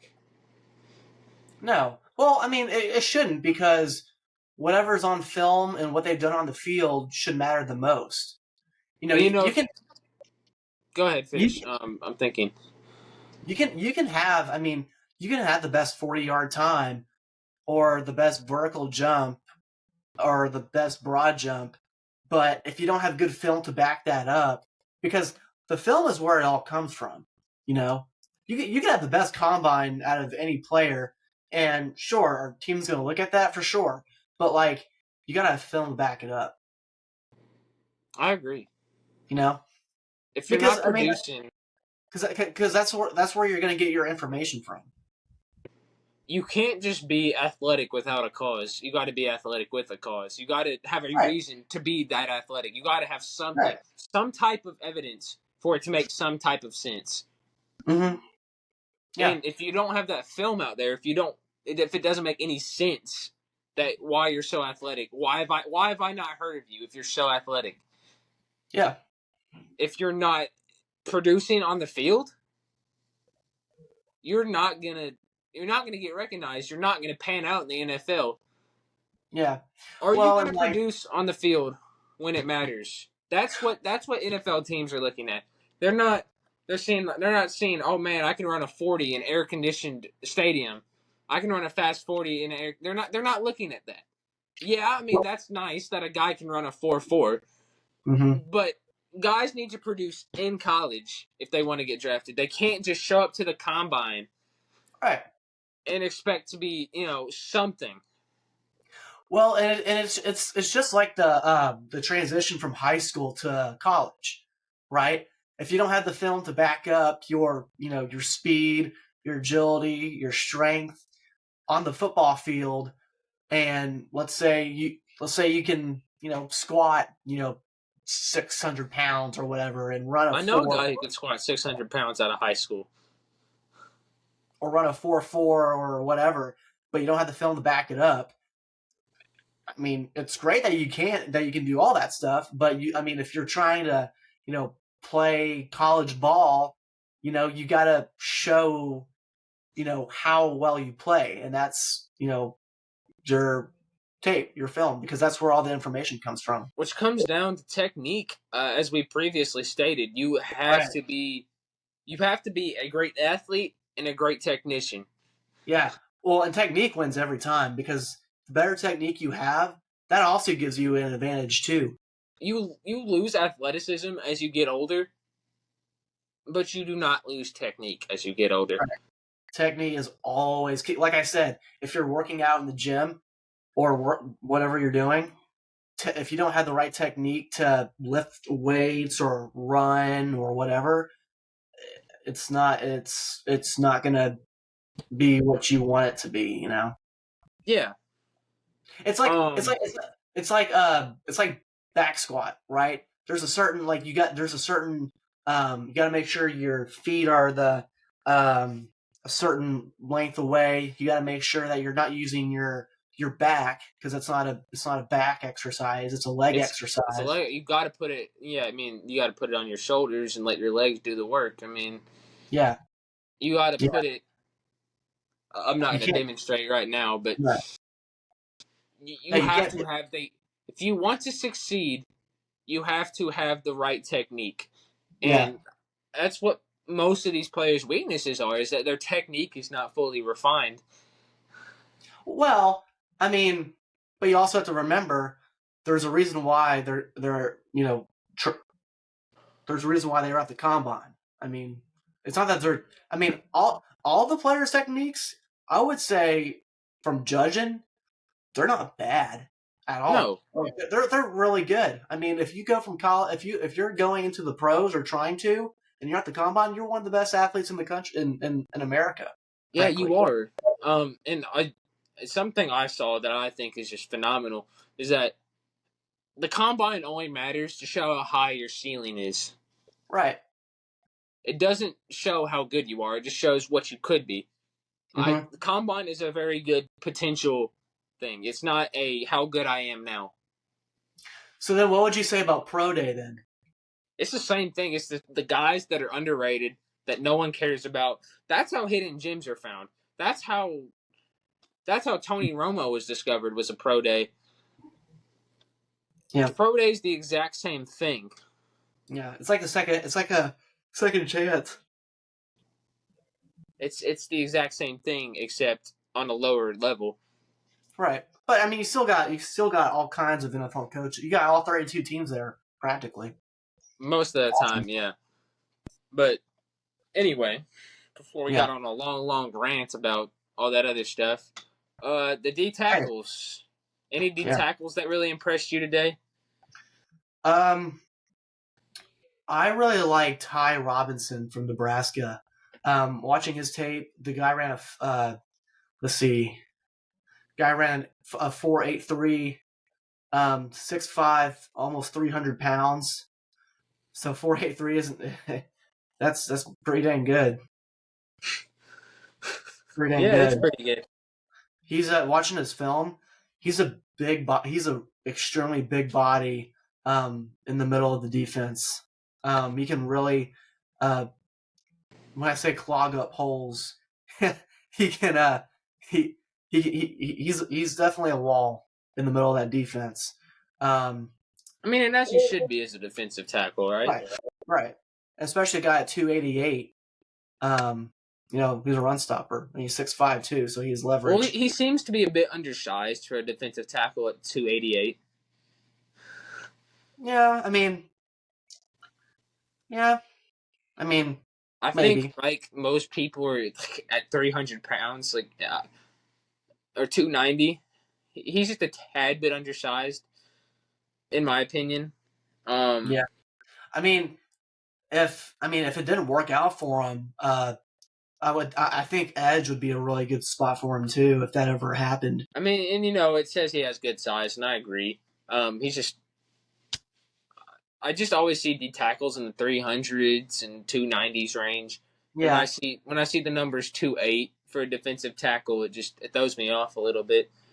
But you also have to remember that whatever team they're going to be on, they're going to put that mass on them. Mm-hmm. Of course. I mean, of course. And I use this analogy, but some players in high school, maybe be 215. Well, because of development and just how they're going to be trained, they're going to put weight on. So it's just like college go to the NFL. I'm trying to see anybody else notable that participated in the combine today. Defensive tackle wise, the top D tackles didn't go in the combine. Like Mason Graham didn't participate. Yeah. Kenneth Grant, another guy. Another guy that I really heard high praises about was Aeneas Peebles from Virginia Tech. Is what I heard a lot of. I heard a lot from him, or I saw him. I saw a lot from him for some reason, but he doesn't really have a good prospect grade. He's just an average player, so I don't see what all the hype is about, to be honest. Well, let me read some strengths from Ty Robinson. Let's see. Good size with a broad frame and thick limbs. Plays with hot motor and robust physicality. Very important. First into the neutral zone, quickly striking the blocker. That's really good. Good feel with forceful attack on incoming blocks. Opponents with bad hand placement can toss around. Active rush hands sweat the punch and help access the edge. Uses shoulder turn to skinny into gaps and access the pocket. Man, that's really good. We want to see more and more of that pass rushing D tackle like we saw with Aaron Donald. Yeah. Leg drive and closing burst feed his finishing success. All those are really good. That looks really good to me. And obviously he has the explosiveness to improve it. His run looked very smooth today in the 40. He looks like a very smooth athlete. Mm-hmm. He doesn't look. He almost looks like a Luka Doncic out there playing football. He's very effortless, very smooth with his work. That's an interesting comparison. Huh. He looked very smooth. It looked like a very smooth type of athlete. He did. No, you're right. He did. I mean, he didn't look slow coming out of the gates or anything. He looked very smooth. It just looked smooth. Yeah. Well, and I would say a good chunk of these players in the 40 today, a lot of them look pretty smooth coming out of the gate.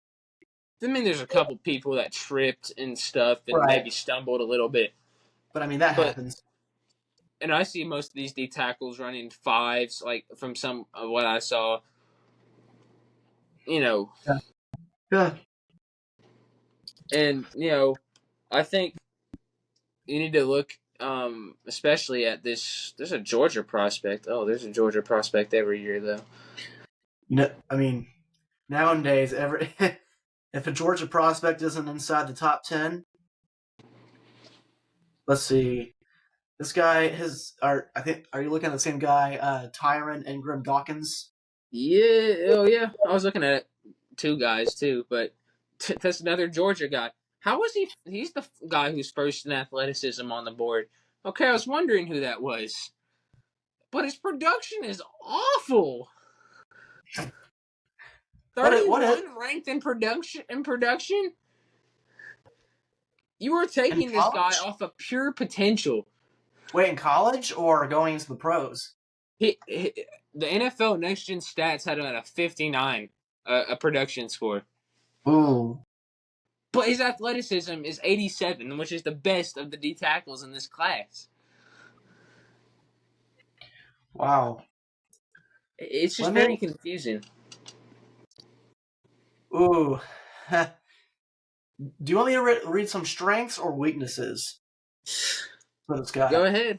Go ahead and read whatever. Whatever? Okay. Well, I guess I'll read some strengths and then go into weaknesses. We haven't done all the weaknesses for every player because that just take too long. But strengths, let's see. Explosive first step to pierce the gaps. Bendy athlete with outstanding change of direction. Plays with proper technique, setting his edges. Traits and tools to keep building out his pass rush. Good bend and quickness to excel in rush games. Creates pressure using snap quickness and wide slides and odd front alignment. Okay? So here's some weaknesses now. Lacks instincts and is slow to diagnose the play. They're just calling him stupid. That's pretty. That's rough. Dang, how are you gonna get called stupid in a scouting report? Do you want me to read that again? Lacks instinct and is slow to diagnose the play. That means okay, for all the people who don't watch football out there, that means he doesn't know what's going on when the offense is ready to play. The guard could be pulling and he doesn't know it's a power run. Wait, so how could they say? So they're saying he lacks instincts and is slow to diagnose the play. That means he doesn't know what the offensive line could do something, and he doesn't know what's going on. Then how could you say he has an explosive first step to pierce the gaps? You would you're basically saying he doesn't go through the right gap. So how could you be saying he lacks instinct? Like, do you see that? Do you see the correlation? Yeah, how do you? Which reminds me of a player. It reminds me a lot of a guy I played with in high school. A guy named Jonathan. I played with, very explosive athlete. Hit the crap out of me a couple times. He was a great athlete. Could lift a lot of weight. Very explosive off the ball. But he was dumb as bricks. He wasn't good in the classroom. Not to bash this guy, but he wasn't insanely smart. He just wasn't a super smart guy.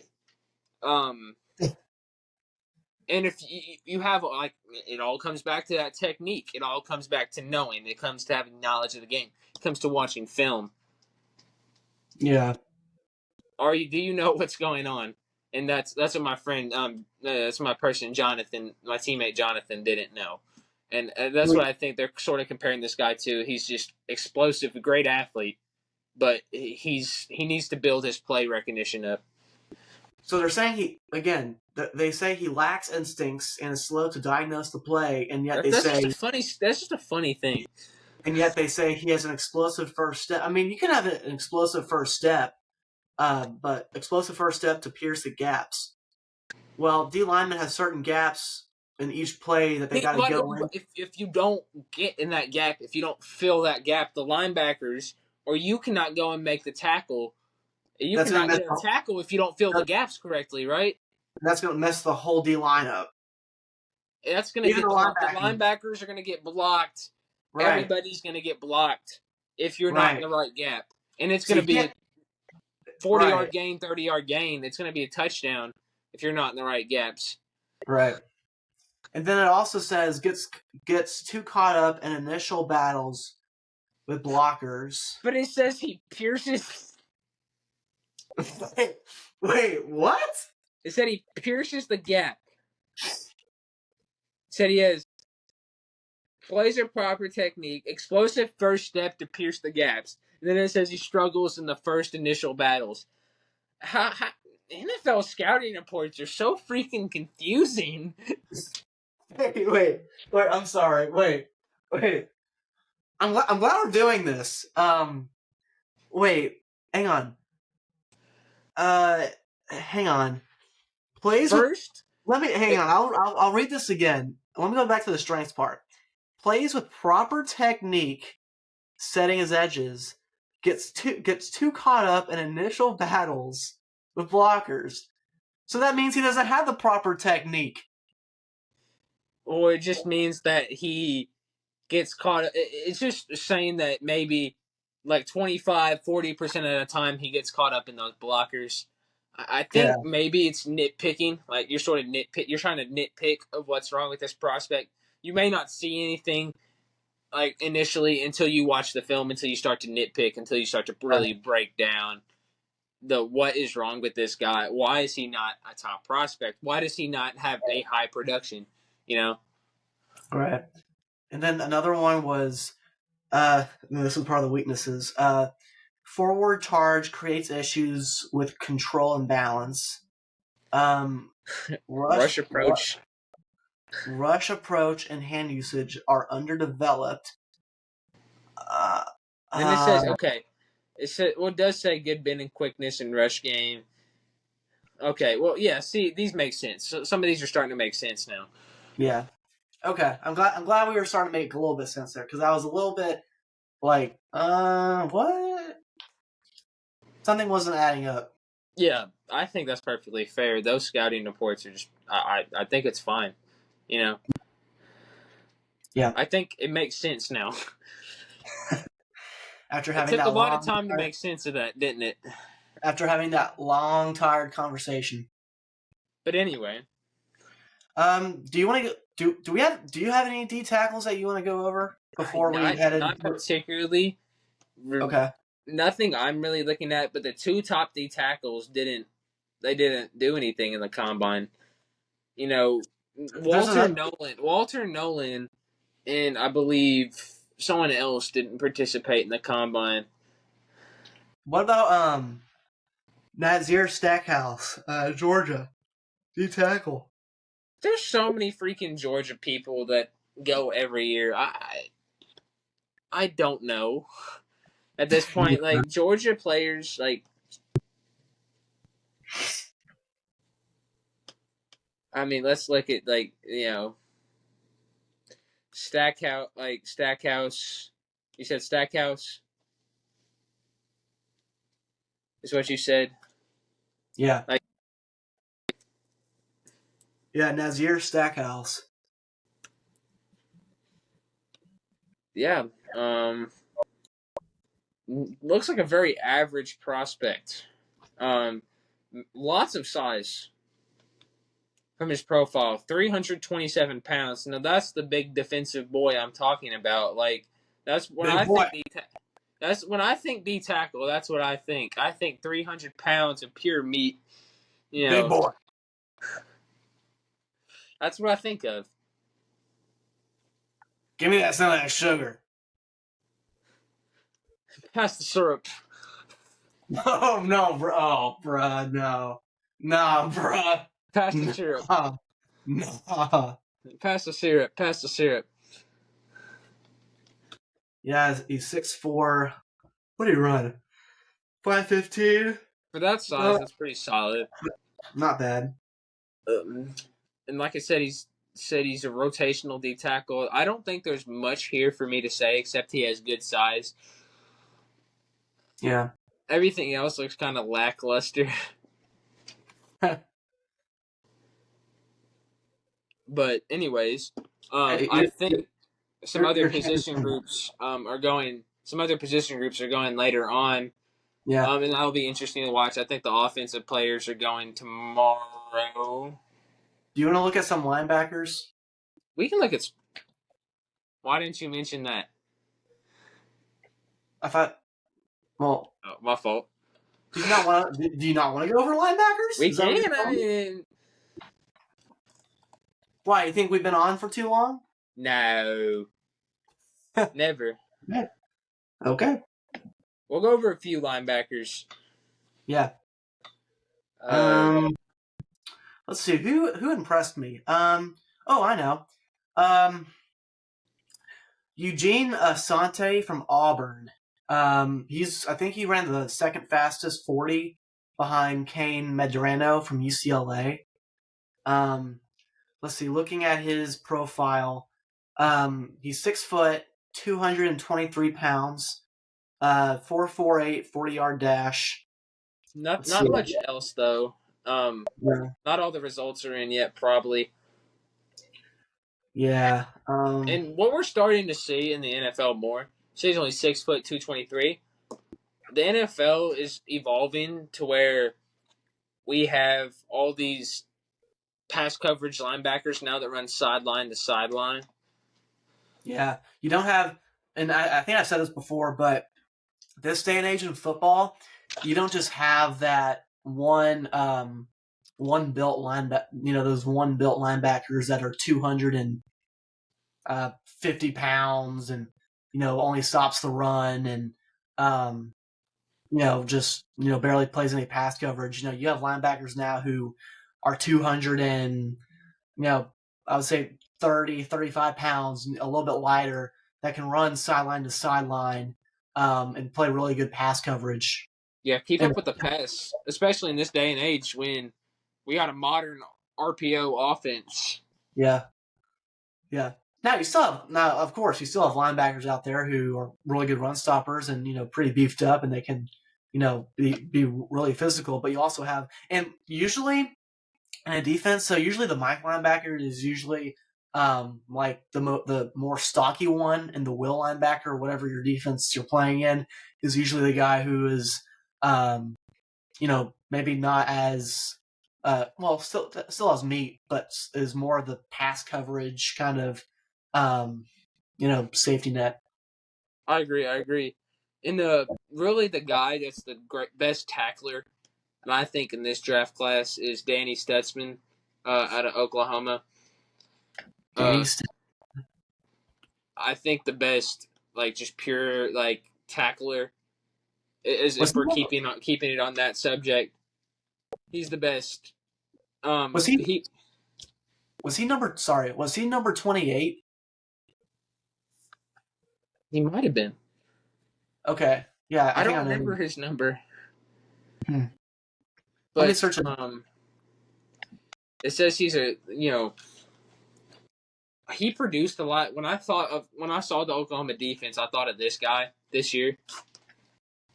Let's see. He was number 28 this year. Yeah, I remember this guy. He was good. Yeah. How do you remember this guy? Like, I remember this guy. Well, I remember watching the Red River rivalry between Texas and OU, and I just remember him making some early plays. And then I saw some film of him against Alabama, and he really, I just thought he was very fluid. I think this is the most, in my opinion, this is the most complete linebacker prospect in this draft class. Mm-hmm. One of the more complete guys. He doesn't have a lot of weaknesses, in my opinion. No. 5'4", 5'2", 34 vertical jump.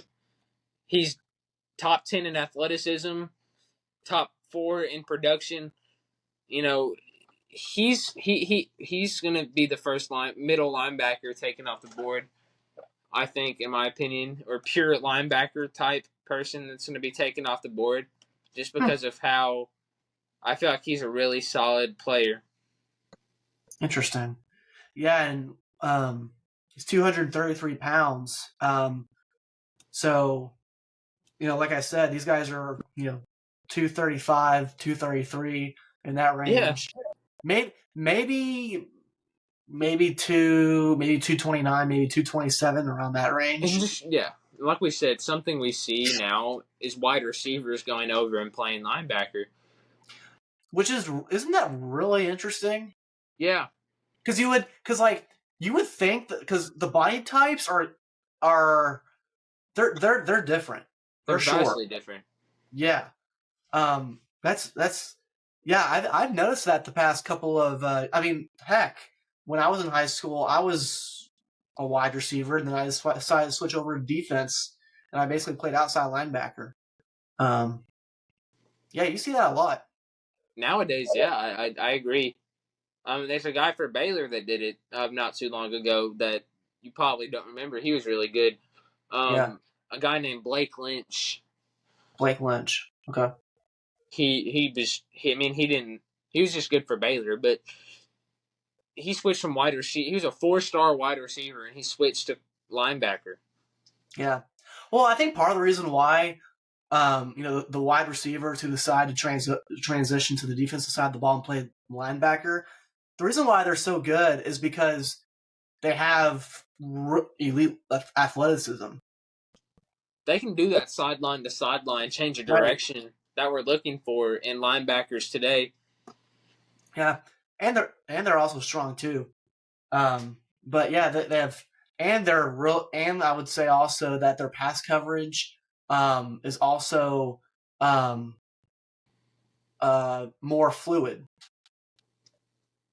They're gonna have better feet than most people, because as receivers, you have phenomenal footwork. You should have phenomenal footwork. Yeah, in my opinion. Yeah. So yeah, Danny Stutzman, really good. I like his stature. Let's see.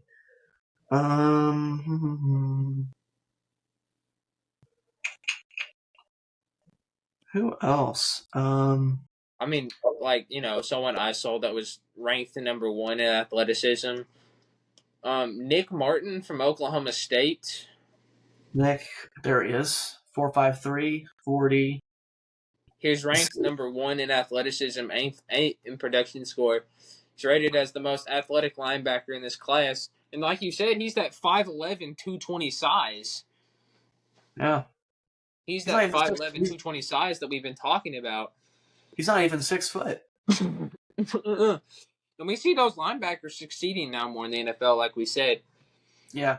I think this guy could very well succeed in the NFL. Have you ever heard of Dat Win? Potentially. He played at A&M, and then he played for the Dallas Cowboys for a couple of years. I actually became a coach. Coached for A&M as an assistant, and then coached for the Cowboys for a couple of years. I don't know how long he did, but he coached for the Cowboys for a couple of years. But he wasn't even 6 foot. He was I think he was like 5'9", 5'11". Yeah, we see 5'9" linebackers. Yeah. And what's actually really interesting is that when he was in high school, the transition over to college when he went to A&M, he actually had to lose weight. He lost like 40 or 50 pounds because they said that he was too heavy to play. And